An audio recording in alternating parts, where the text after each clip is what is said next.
como o Michael vê o jiu-jitsu daqui a 10 anos? Acho que quando eu era atleta, você me mostrou muito cedo, né, que ser um grande atleta não significava muito no que o mercado de jiu-jitsu representa, né, obviamente para os nossos egos e para as nossas realizações pessoais. Isso é importante, né, me abriu algumas portas, mas você fez com que eu enxergasse muito mais que o jiu-jitsu tem para oferecer. Eu te fiz essa pergunta uma vez em 2009, e quando foi 2019 estava acontecendo exatamente aquilo que você havia dito para mim, que no momento da nossa primeira conversa eu achei até otimista demais, mas de fato estava acontecendo. Hoje a gente vê o mercado do jiu-jitsu com muito mais otimismo do que talvez você via naquela época, né? E você já tinha potencial.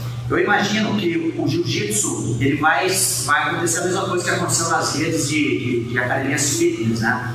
Então hoje aquela academia pequena, aquela academia que não tem uma metodologia, que não se preparou, ela não existe mais, né? As grandes redes engoliram todo esse mercado. Eu acho que o jiu-jitsu vai ser a mesma coisa, né? O professor de jiu-jitsu que não se preparar, né? Que não entender que a academia dele é um negócio, que não tiver uma metodologia, que não tiver organização, que não tiver embaixo do grande guarda-chuva, eu acho que essas academias tendem a não sei se desaparecer completamente, mas 90% delas acho que vai sucumbir e vai ficar só quem realmente se preparou no mercado. É um mercado, é um futuro bem glorioso, né? Eu acho. Jiu-jitsu, um dos esportes mais falados atualmente, eu tenho certeza que tem muito mais para crescer aí em vários aspectos. A gente fala muito de transição, né, cara? Nosso esporte que sempre tem essa, como a gente olha para o futuro, a gente fala, como é que a gente vai ter que estar preparado para esse mercado, né, de daqui a 15 anos. E eu concordo com você quando você fala que os incumbentes, né, as grandes redes vão acabar tomando conta, porque elas entregam um produto melhor. E o que a gente está vendo acontecer, né, que é importante a gente frisar aqui, sobre o teu guarda-chuva direto hoje, a gente tem exatamente 1.082 alunos checados hoje de manhã para não errar o número, né? O que é um número impressionante, impensável se a gente andasse alguns anos para trás. E aí, você está falando que eu acho que no futuro as grandes redes vão tomar conta. O que você acha que é para o professor de jiu-jitsu que está nos assistindo, que te olha, te admira e vê o teu sucesso, o que você acha que foram aí as principais mudanças de pensamento, né, que você tinha quando você era atleta, para hoje mais maduro e gerindo todo esse monte de alunos? O que você teve que mudar na tua cabeça? 1082 mais 450 de um cara. Opa, esqueci de seu carro. Meu irmão tá ali, né? Mais longe do que eu, mas assim, eu participo de certa maneira. Sem dúvida. Mas a tua pergunta ela é oportuna, né? Porque, mais uma vez, quando a gente é atleta, a gente tem um pensamento fixo, um objetivo que é ser o máximo de vezes campeão que a gente puder. Para que isso aconteça, e isso a gente já discutiu algumas vezes, né? A gente tem aquele egoísmo de, porra, tudo é pra mim, nada pros outros. Então o treino tem que ser o melhor pra mim. A galera quer, vamos sair, não posso sair porque amanhã eu vou descansar, vamos comer, não posso ter todo dieta. Então você constrói um mundo ao teu redor. E aqueles que quiserem fazer parte, não tem problema, mas ele vai ter que ser dentro dos seus termos.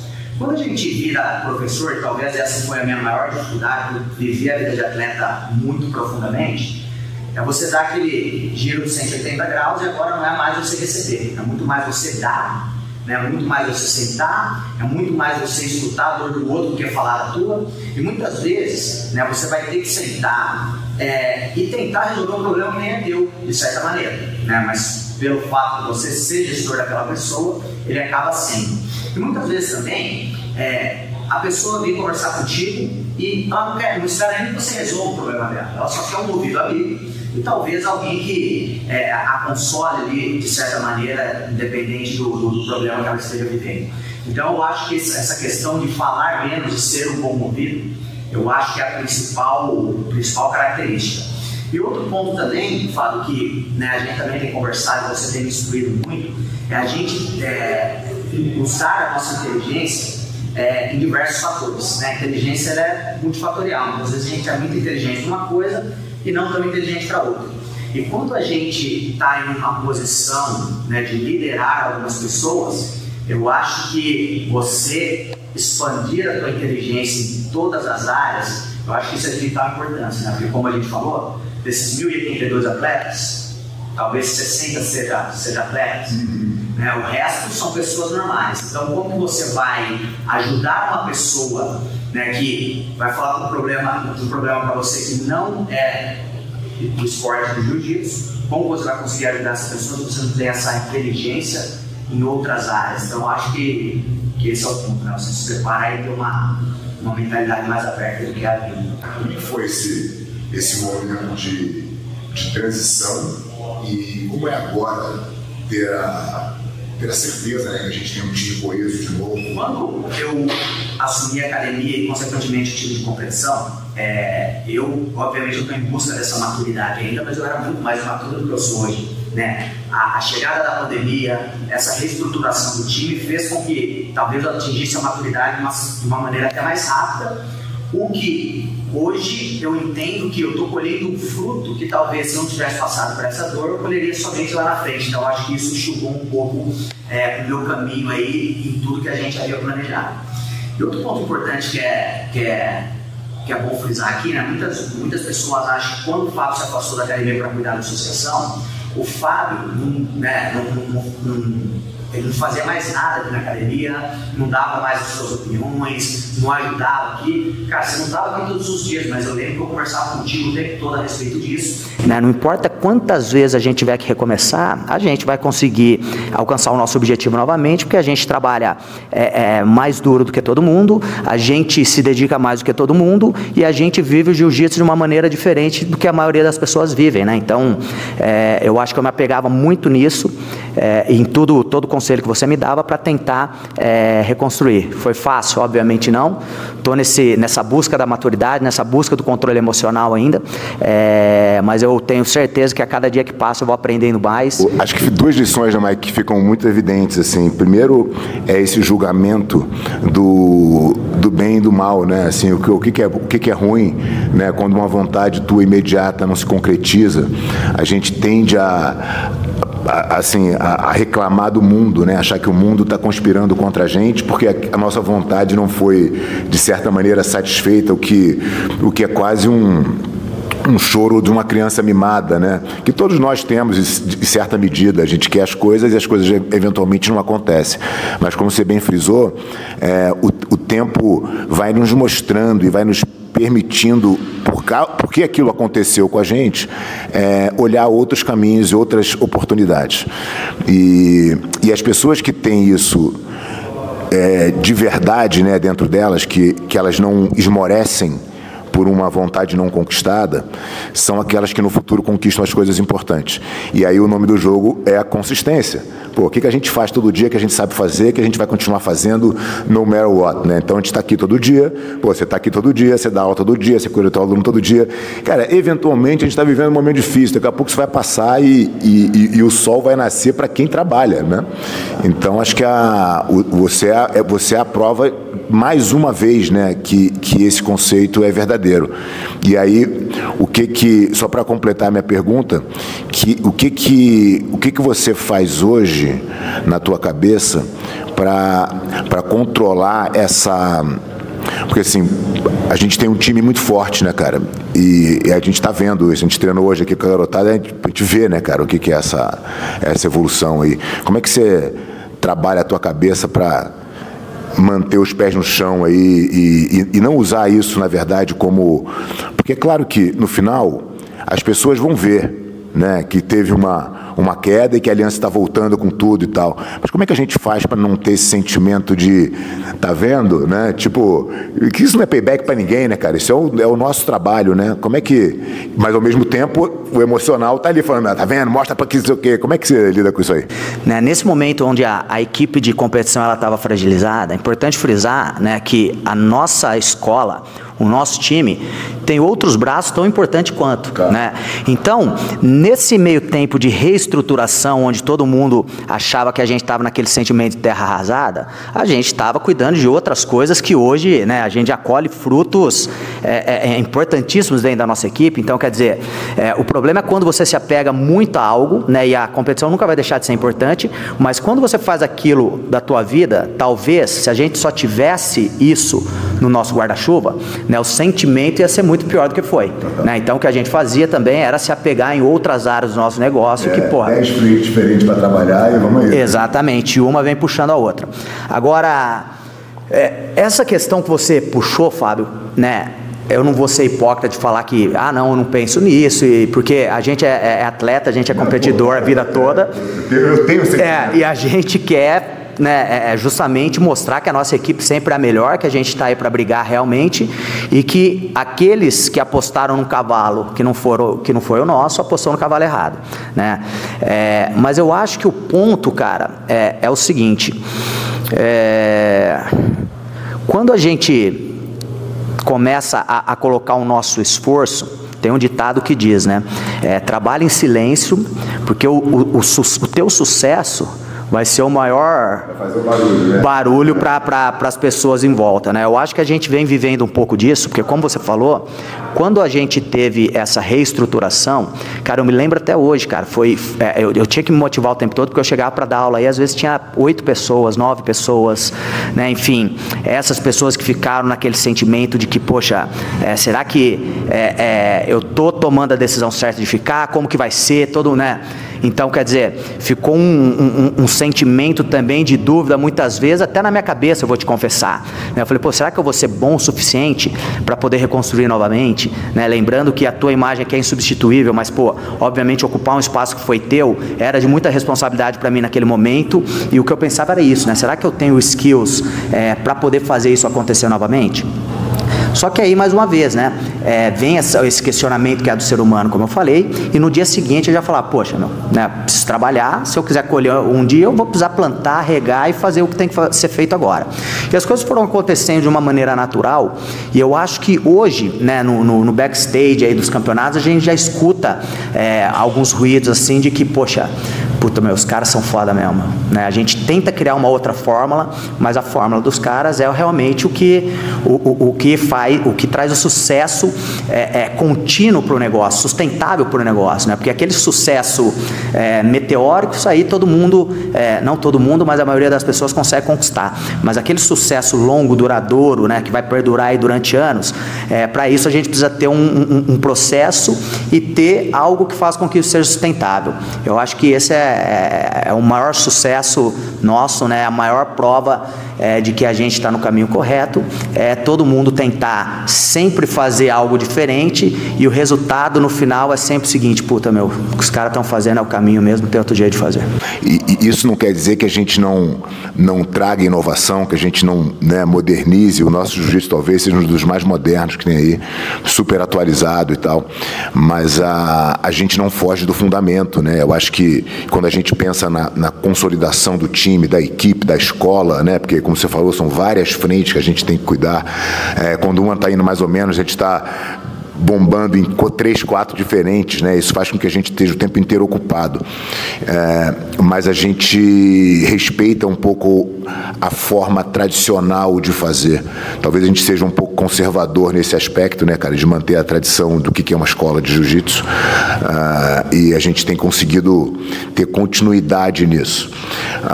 Mas quando a gente fala essa tentativa de perpetuidade do nosso modelo, né, da nossa academia, do nosso legado, não dá para tirar da equação que a gente só consegue fazer isso com o tempo. E o tempo é cruel para o nosso esporte, né? Então, eu estou com 54 anos e, eu sinto dia a dia que eu me esforço o máximo que dá. E eu, te olhando treinar hoje, eu já vejo que, eu falei, nossa, eu me lembro quando eu estava exatamente nesse ponto ali, né? Eu ainda consigo brigar muito, mas já não é igual, né? Eu já não tenho mais o controle absoluto. Como é que você está lidando com essa dificuldade agora, Mike? Assim, você era o cara que batia em todo mundo 24/7, em qualquer treino, em qualquer condição. De repente, você começa a se ver, cara, treinando de igual com os garotos que começaram outro dia, né? Fácil não é, né? É difícil a gente aceitar, mas seria pouco inteligente a gente não aceitar, né? Enfim, e eu acho que é natural isso também, Fábio, por conta das prioridades, né? As prioridades, elas mudam. Então, hoje, muitas vezes, se eu vier aqui e quiser levar a vida que um garoto desse está levando, talvez isso vai me atrapalhar em outras áreas do meu negócio. Talvez eu não vou conseguir colocar a mesma energia que eu esteja colocando na academia, se eu quiser insistir ainda nessa vida de atleta. Então eu acho que o mais importante, né, é você não matar isso dentro de você, mas você canalizar para outra coisa, né? Então aquele mesmo sentimento que eu tinha, né, de querer bater em todo mundo, de treinar mais que todo mundo, de querer ganhar todos os treinos, eu estou colocando isso em outros aspectos do meu negócio, né? Entendendo que tudo tem um deadline ali, né? Tudo tem a gente precisa ter essa inteligência de saber, né? E isso você deixou muito claro em muitas falas suas e até mesmo nessas negociações aí, no momento em que eu assumi aqui a academia, essa questão de que, poxa, né? Eu tenho conhecimento, eu tenho o skills para fazer, mas eu entendo que talvez a parte do esforço físico ali, ou até mesmo a vontade de permanecer nesse jogo aqui, eu não tenho mais igual era antes, né?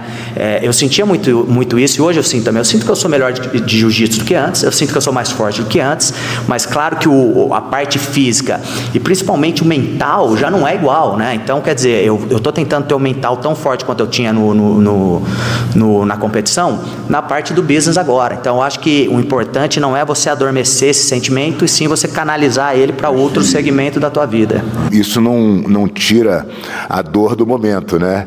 A gente está ali treinando e a gente fala, puta, né? Já foi diferente isso aqui. Sim.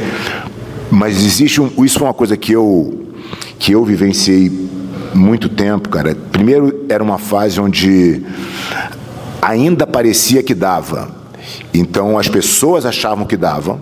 Então, você ainda tem uma área cinza ali, né? Que aí era uma luta individual, né? Dentro de mim, eu falava, cara, tá muito difícil, mas eu não posso transparecer que tá. E aí, daqui a pouco, entra a fase da aceitação. Você fala, cara, realmente não tem mais como brigar com os caras. Já ficou ruim. Mas aí vem um outro ponto, que é onde eu acho que a maioria falha. As pessoas param.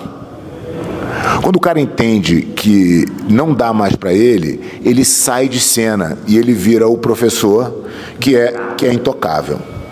E eu nunca quis ser essa pessoa. Eu acho que isso é diminuir o jiu-jitsu, né? Pô, beleza, eu não tenho mais a força física, o gás. Cara, como é que a minha técnica me protege? Até que ponto a minha técnica me protege?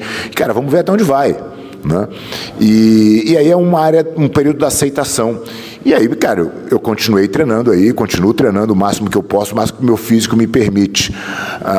Você já está começando, você não está nessa fase ainda, né? Acho que ainda tem muito, ainda tem uma área cinza grande para você percorrer aí. Mas você já consegue se puxar nesse sentido de falar, cara, pô, eu estou cansado, mas eu tenho que estar lá, eu tenho que mostrar para meus alunos que tem que ser na prática, eles têm que me ver lá sofrendo junto? Eu continuo e eu acho que vai ser assim para sempre, assim como você faz, né, Fábio? É claro que muitas vezes você acorda, você não está afim de treinar, né? Você pensa no dia que você tem pela frente e nos compromissos, né? Que é aquele ponto, né? Puta, se eu tivesse que só lá treinar, voltar, almoçar e ficar no meu sofá, pô, né? Seria mais tranquilo. Mas hoje a gente tem, né, um dia longo aí e tem que cuidar das outras áreas também. Mas algo que eu estou fazendo hoje na minha vida é o seguinte, né? Eu faço um acordo comigo mesmo. Então, 3 vezes na semana eu preciso treinar jiu-jitsu e 3 vezes na semana eu preciso malhar, né? Às vezes eu tô fazendo até 7 dias na semana, né? Eu vou no domingo também, dou uma malhadinha de manhã com a Rê, né? Mas isso é o compromisso que eu tenho comigo. E eu sempre tive muito claro na minha cabeça o seguinte, né? Se eu não cumprir os compromissos que eu tenho comigo, cara, eu vou cumprir com quem, né? Então, muitas vezes, e até hoje, né? Quando chega alguém e fala, poxa, Alan, queria uma oportunidade de dar aula na tua academia. Eu falo, pô, legal. Qual que é o teu maior sonho? Pô, meu sonho é ser campeão mundial. E aí eu falo assim pro cara, eu falo, pô, seu sonho é ser campeão mundial, você não cumpre uma semana de treino, né? E você não bota todo o esforço naquilo que é o teu sonho, o que você vai fazer com o meu sonho, né? Então, quer dizer, eu acho que o cumprir os compromissos que a gente faz conosco, isso fala muito de quem a gente é, né? Então, Tem coisas na nossa vida que é inegociável, né? Então, assim como o nosso caráter precisa ser inegociável, eu acho que os compromissos, principalmente no que diz respeito à saúde, né, e um hábito virtuoso na tua vida, isso tem que ser negociável, né? Então, tem dia que é duro, mas tenho conseguido cumprir por enquanto. Galera, bate-papo Michael Lang. Ussa.